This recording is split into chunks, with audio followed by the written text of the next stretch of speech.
के सार नहीं वाह बहुत अच्छा। देखा तरह भाई लोगन कैसे भौजी दीवार में अपन हाथ खड़ा बिया, भैया पीछे से कुत्ता लगा सुंगता।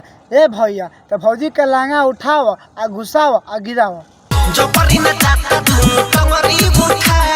वाह रे तारा बहनी के गाड़ी में कवाच लगाओ, वाह बहुत अच्छा। सुन तारा भैया के बात, जबरी न जात आ टंगरी उठाओ। ए भैया जी भौजी के कुत्ता लगा सुंगत तू पहले के मन बताया के आ भौजी के नाम लगाओ तारा। ए भौजी ए सरवा के बात मत मानियो, ई सरवा नु आज हिलाई।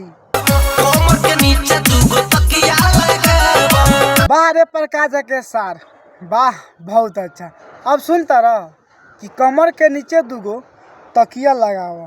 ए भाई लोगन ए सरवा के बात सुन के हम ऐसा लगा तुम भाई पक्का बुढ़ छुछुनोरा भाई, मतलब कौन सरवा से ना भाई यार कि कमर के नीचे तकिया लगावेला।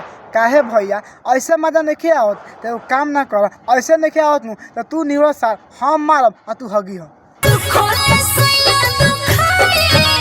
का कहतारू सुखले संगे दुखाई हाथ तोर बहिन चुदो ना। ये भौजी बड़ी छिनार बिया यार।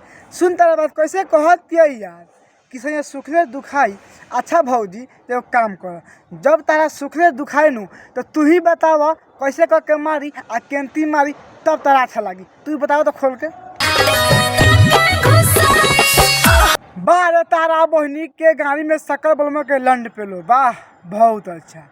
कि तेल लगा के घुसाई। सुन तारा भौजी छतरी के बात हाथ तोर बहिन चोद एक बात सुन में झाँट ला लगल यार कि राजा सुखले मत दुखाई घुसाई की दुखाई तो तेल लगा घुसाई आ ऊपर का कर आ तार बहन जो पटक के पेल दे कम पहले नहीं के फक बहन चोद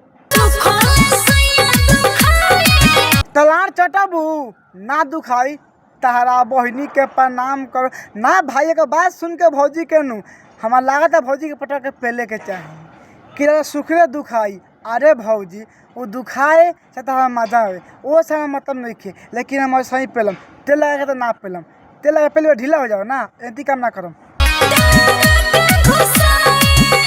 अब पटा के पेल ना दी तार बहिन चोदो तेल लगा के घुसाई ना। भाई कसम से कहता नहीं भैया के मेहरारू बड़ी छियतरी आ खराब मिलल भी यार।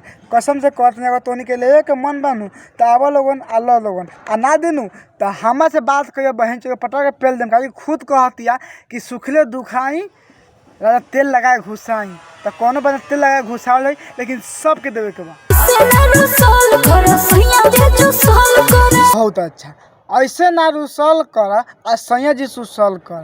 एगो काम कर भौजी जब ताहे भतार ताहे के नाच चूसत आनू तो आवा हमर लगे हम पटक के चूसम।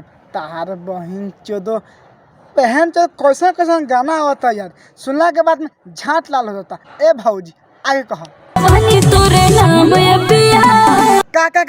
का कहतारू कि जवानी तारा नाम है पिया हाथ तोर बहिन चोदो। इस सुन के तो बहुत मजा आयल भौजी तोर मतलब तू अपन जवानी हमारे नाम कर दिल बारू ना। तो देखा भौजी जब तू अपन जवानी हमारे नाम कहिए दिल बारू नु तो पटा के पहले 50 के बाद कहले पहले नहीं की तो बाद में मत गया कि ये भत्तार तू तो बड़ी खराब बड़ा हो। इतना पहले के बाद में भी कहा था कि ना पहल रहा का दिक्कत है। क्या कि एगो 80 से गाना आ रहे है कि छौड़ा तू लेबो कैले तो यो ना नाम लेवली तो वह लड़का हमहू बानी पहले हम जरूर लेकिन नाम ना लेम। अच्छा चलो ठीक बा तो अपन जवानी हमारा नाम कह दिलू आगे का करी आ झाँट ना छील दी ताहार बहिन चोदो। सुन तारा भाई लोगन कि उठा के मारी टांगे पिया हाथ तोर बहिन चोदो। ऐसा में और भाई हमें मिलित नू तो बड़ी मजा आए ना। भाई कितना प्यार से कहतिया कि उठा के मारी टांगे पिया। ए भौजी एगो काम ना कर हम तारा के नाम मारम हमार शादीशुदा बानी हम हमार शादी हो गई बा जाते अपना मेहरू के मारम। अगर वो ना कर टांग उठा के मारे खातिर तो ताहार बहिन चोदो हम तारा के पटा के पेलम।